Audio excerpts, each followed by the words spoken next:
What's up, guys? This is On the Horn. I'm Zach Joachim, coming at you from the Siegel Center with our friends Jacob and Kyle here.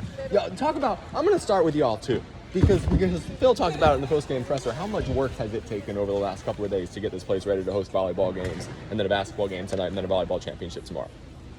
Quite a bit. That was a lot. That was a lot just even you saying it. How long you been here today? Since 8 o'clock this morning. Jacob, go get some sleep, man. Wait, don't. Are y'all still working for a little bit tonight? Yeah. Damn. We'll be here. Siegel Center don't sleep, that's all. But shout out to We'll probably be here another 20 minutes. shout out to VCU volleyball. See the what? No. What happened? I don't want to put that on film. Shout out to everyone who has put in hours and hours of work here over the weekend while the Siegel Center hosts the Atlantic 10 volleyball tournament. And as Phil Martelli said in his postgame presser after VCU beat Coppin State 101-58 tonight, shout out to head coach Tim Doyle and VCU volleyball, who's going to play for a conference title tomorrow at noon at the Siegel Center. I'll be here covering that one. VCU knocked off top seed Dayton today. Everyone come out and fill the Siegel Center for what should be an awesome championship atmosphere here. They already got the net set up and everything, which is wild because the game against Coppin State ended like 45 minutes ago. We just got out of media availability. Again, VCU 101, Coppin State 58. Look, Coppin State is ranked 364th in the country in adjusted efficiency. They're not very good, and they didn't look very good tonight, and VCU had to win by at least 30 points. I think the line going into it was VCU minus 32.5, and they were as dominant as they needed to be tonight to help the metrics out. USF, who VCU is going to play on Wednesday, beat Coppin State 100-50. 12 guys on the score sheet for VCU. Those are the two stories for me. I think just the spread scoring and how the depth shined in this game, and then the defensive pressure. Coppin State 17 turnovers, VCU 22 points off turnovers, 13 steals, led by Brandon Jennings with 4. They were picking up full court consistently. Even in that second half when this lead ballooned, they were still applying defensive pressure. Ed McLaughlin came over and talked to myself and Adam Epstein during that first half and talked about that the staff had conversations with players, just about having that consistency, of mindset on the defensive end, regardless of the opponent, regardless of the situation in the game, bringing that intensity and down through the final whistle. VCU had that tonight, and that set the tone for them. Like I said, 12 guys on the score sheet. Brandon Jennings, 11. Keyshawn Mitchell and Jordan Tillery, 11 points apiece. And I think they're the two big stories individually from this one, because obviously the news broke today that Christian Furman has taken an indefinite leave of absence from his team while he attends to a personal matter. And Keyshawn Mitchell's going to have to step up, right? He got limited minutes in the season opener against Wagner, hadn't played for the last few games, and I had tons of people wanting me to ask Phil Martelli, why Keyshawn Mitchell wasn't playing more. Well, he's going to play now, and he played a team-high 24-30 tonight. 11 points, 3 rebounds. He's a better rebounder than that. I think we'll see much better performances on the glass from him as the season goes on. So he sank a catch-and-shoot 3 in this corner down here on the second possession of the game. And if there's a criticism, it would be that he got a little trigger-happy after that and ended up 1 of 4 from three-point range and probably let a few fly that the staff will go back and look at and say, hey, that's not the shot we want in the flow of the offense there. But a really good performance from Keyshawn Mitchell all around. Had some good moves in the post. I think there was one, a spin in the lane, and a pretty kind of hook finish. He's got great athleticism. When I talked to him over the summer, he talked about having that guard skill set because is one of those guys, one of those bigs that had the growth spurt late in his basketball journey. And so he played guard for a lot of the time when he was younger. I think you can see that skill set. He can put the ball on the deck. He can shoot it from outside for a big. And so really promising performance from him. He's going to get some big minutes here with Christian Furman sideline, backing up Lazar Djokovic. Brandon Jennings, a very Brandon Jennings performance, right? 11 points, 4 rebounds, 3 assists, 4 steals, 22 over on the plus minus. He did a little bit of everything. Had an alley-oop that was one of the highlights of the game. Steal led to a run out.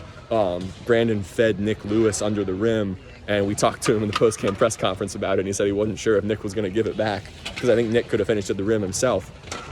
But Nick lobbed it up. Brandon got up and slammed home, and that was a lot of fun. Jadrian Tracy, 9. Barry Evans, 8. Lazar Djokovic, 8. Lewis, 7. Terrence Hill and Tyrell Ward 9 apiece. Ahmad Noel 8, Michael Bell 6, and Jordan Dumont got on the score sheet as well late in that game. You could tell that the bench wanted to get him a bucket. So an opportunity for Phil Martelli to really stretch the depth on that bench. VCU 58 bench points, which is wild. That's one of the highest totals that I've seen in a while. 50 to 28 edge in the paint. Like I said, 22 points off turnovers, 26-12 edge and fast break points. There's only so much you can take from an opponent like Coppin State, right? It's a team that they needed to beat by a wide margin. And I think, in the Wagner game and the St. Peter's game, if there was a criticism early in the year, fans wanted VCU to be more dominant in those games. And this was the first, game of the season that we really saw them just put their foot on the throat and not take their foot off the gas, from start to finish against an opponent that they needed to blow out, and they did to help the metrics. And so that's promising headed into the Bahamas. Obviously, you gave NC State and Utah State close games, but VCU fans are, and I've wrote about this a couple times this week, tired of the moral victories. Like, they need to get a couple, hang their hat on it, non-conference wins. They know that as well as anyone. And so a huge opportunity in the Bahamas facing USF in that first game. Hopefully you get Vanderbilt in the second game if you can get past what's a good USF team. I think they're in the 70s in adjusted efficiency. So that one's certainly not a cakewalk. Like I said, they beat the same Coppin State team 100-50. So if you can get that first win, get Vanderbilt in the second game. And then what I'm really hoping for is a Virginia Tech VCU game, which would only happen in the championship game if they can both win their first two games. St. Mary's is really good too on the other side of the bracket. So the Hokies would have to get past them. But VCU against Toby Lawal, and whoever this Greek guy is, whose name escapes me and who I can't pronounce for Virginia Tech, but who's going to be like a lottery pick. My friend Jackson Didlake has been raving about him. Sounds like he's a hell of a player, so that'd be a really fun matchup down in the Bahamas. There's not a whole lot else to say about this one. VCU assisted 19 of their 34 baskets, led for 38-39 by as much as 45. Jordan Tillery and Keyshawn Mitchell, the individual stories. And again, Phil Martelli ended his press conference with it. A huge shout out to Tim Doyle and VCU Volleyball and all of the people who you can see around me right now who've put in hours and hours of work this weekend to, Robbie, what's up? Robbie, get it on. We're finishing up on the horn right now. Hey, Quick takeaways from this one. I think our balanced scoring continues to be the narrative of the season. Let's be honest. There's 7 guys. They're within 1 bucket away from being in double figures, and 3 other guys. That 10 guys that were either in double figures or 1 bucket away from being in double 12 figures. on the score sheet. That's a lot. I think today could have been a game that you just didn't play great and you won by 20, and you leave and you're kind of feeling okay. But I think the Rams did what great teams do, which is take care of business against a team that was obviously less talented and still trying to find their way for Coppin State. So there's really no bad habits that you developed going into Atlantis, where you are not allowed to have bad habits. Kept the defensive intensity too. We're picking up full court consistently. What was They couldn't get across the timeline for a good part of that first half. I couldn't look down at my score sheet because if I did, I'd miss a deflection in a layup by Jennings or Lewis or something. Martelli's system makes it difficult sometimes during the game because I'm with you. I'm trying to type up a sequence, then all of a sudden something else has happened with how fast they get up and down the floor. Jordan Tillery and Keyshawn Mitchell, the 2 individual stories from tonight, I think. Obviously, with Christian Furman taking a leave of absence from the team, Keyshawn Mitchell was going to have to step up. He played 24-30. That's a team high in minutes. He got a lot of run tonight and 11 points for him. He looked really good. Maybe got a little trigger happy from outside after he saw that first one go down. That second 3 he shot was not the look you want. No, it's interesting, the guy's mindset when you come out here, I'm just going to be a part of it, and no, I'm just going to start chucking it out. He's like, all right, Keyshawn, whatever. I thought, hey, when you're big and you see the first one go in, I don't blame him. You're either hot or you're due. That's what he was like. I was a heat check for me after not really playing for the first 4 games. But Tillery looked great, didn't he? He did, man. 4 of 4 from the field. Yeah, and I think his game just looks really good. It does. I think he's kind of like Terrence Hill was last year, that he's kind of caught behind a group of guys that have played a lot and that have experience, and that's just part of it. And you look what Terrence is doing. I think their stories are very similar. There's no doubt last year you could watch and Phil and Terrence would be great, and now we're seeing it, and I think Jordan's the same way. And I think Ryan Odom identified the same thing that Phil Martelli did when they went out and got Jordan Tillery. Yeah. He just looks like a guy that fits VCU to me from a defensive intensity standpoint. You and I talked about it. He's the first kid that has decided to keep his commitment to the school when the coach that recruited him left. Really? Since I've been here, dating back to 2008. You look at all the recruits that Anthony had and Shaka had and Will had and Rhodes had.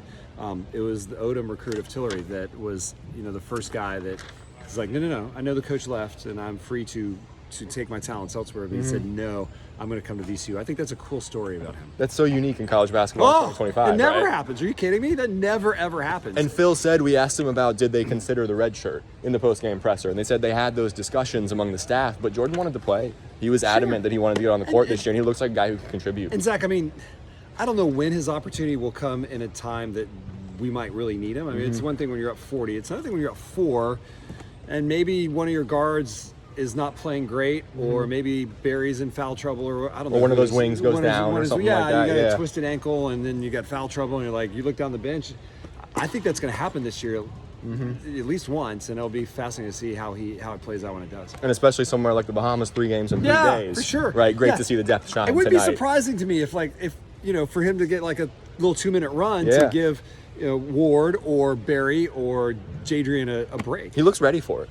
I think so, for sure. I really do. Now, Again, the competition it's tonight. yeah. I mean, No offense to Coppin State, but No. they're 364th in the country. right. Yeah. I mean, so your VCU player should have 5 Jordan Tillers who could probably dominate him, but the moves were there. They were. And you needed the margin of victory tonight to help out the metrics, right? And they got ridiculous? it. I mean, it that's is just, ridiculous. It's so I know. frustrating. They need to fix that I will say system. this to Phil's credit. Like, it wasn't the starting 5 that played 30 minutes. Oh, no, yeah. You said that Keyshawn led the team in minutes. Jordan had good run. And everyone You got double-digit Dumont. minutes except Yeah. for Dumont, who got 536. Right, and I think that shows the maturity of our coaching staff. Yeah. They're like, all right, even if we do win this game by less than what Ken Palm or the Net or whoever thinks, They that's covered. okay. Line was 32.5. Yeah, I know. Well, for sure. Like, they really did. Well, Rodney and I were joking. It really all changed when Hall picked up his 5th foul with 5:36 to go. Once he picked up his 5th foul, their leading score. From there, you just watch. Like, the game took a different direction. They couldn't rebound from that. They really couldn't. Piercy was good. That's the one I would give a tip of the cap to, right? He ended He was up with all right. 17. He led all scorers. He hit some tough buckets. Yeah, I mean, they've got some guys that are going to. They do. They're going to be.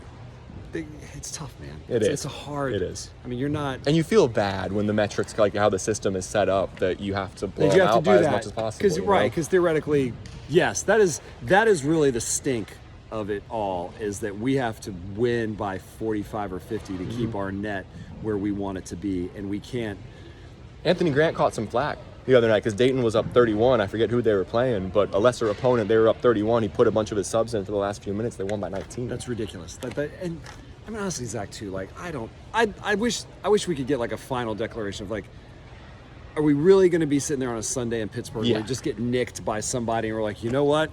Should have beaten Coppin State. Had we by beaten more. Coppin State by 60, this wouldn't be happening, guys. Yep. Like, we just wouldn't be. I know we got 28 wins, but had we just topped Coppin State by 60 and not 43, we'd be packing our bag. I don't think so. Not me personally. That's not how you gauge how a team deserves to be in the NCAA tournament. I don't either. So, all right, I just totally hijacked your. No, thank you your so much. postgame You're a there. wonderful guest to Absolutely. have All on. right. Well, anytime. I'm going to get my microphone here. Robbie, and thank carry you on for my joining. day. Enjoy See the everybody in Atlanta. Enjoy the Bahamas, I'll my do some friend. water slides for you and your followers. Can we get a video of Robbie doing the water slides on Twitter? Thank you guys so much for watching. I'm Zach Joachim. This is On the Horn. I'm not going to Atlantis, sadly, but I'll be living vicariously through Robbie and all of our friends who are going there. Bananas there, by the way. Like, Is it bananas are really? they're like $9. Crazy. Like, bring your per diem. But I hope you get a good Thanksgiving meal at the resort, I think right? so. Yeah. We Okay. should get that. Yeah. Okay. I mean, that'll be like $750 per head, but that's okay. Favorite Thanksgiving item? Last thing. My favorite thing, like food. Yeah. Oh, so I like green bean casserole. Okay. Very underrated. That's my mom's favorite. I like your mom. She doing all right? She's doing better. Thank you so much Okay, for asking. yes. She's discharged. They had to figure out the right antibiotic to get her, and she's doing much better now. So we're gonna try and move her up to Richmond. I think I'd like her to be closer to me. We would like for that too. She can come hang out with you. She can come sit with me in the park. Yeah, that would be awesome. She's always invited. Robbie, you're the best, my friend. This is On the Horn. I'm Zach Joachim. I'm not going to the Bahamas. I'm gonna spend Thanksgiving with the family, but I'll still do On the Horn after every game. And y'all rock. And so I'll see you on Wednesday after USF. Oh, but I will be here tomorrow for the volleyball championship. And so if VCU wins, maybe we'll do a volleyball edition of On the Horn for the post-game reaction and everything. So everyone get out to the Siegel Center, come support the volleyball program tomorrow. Y'all rock. Peace.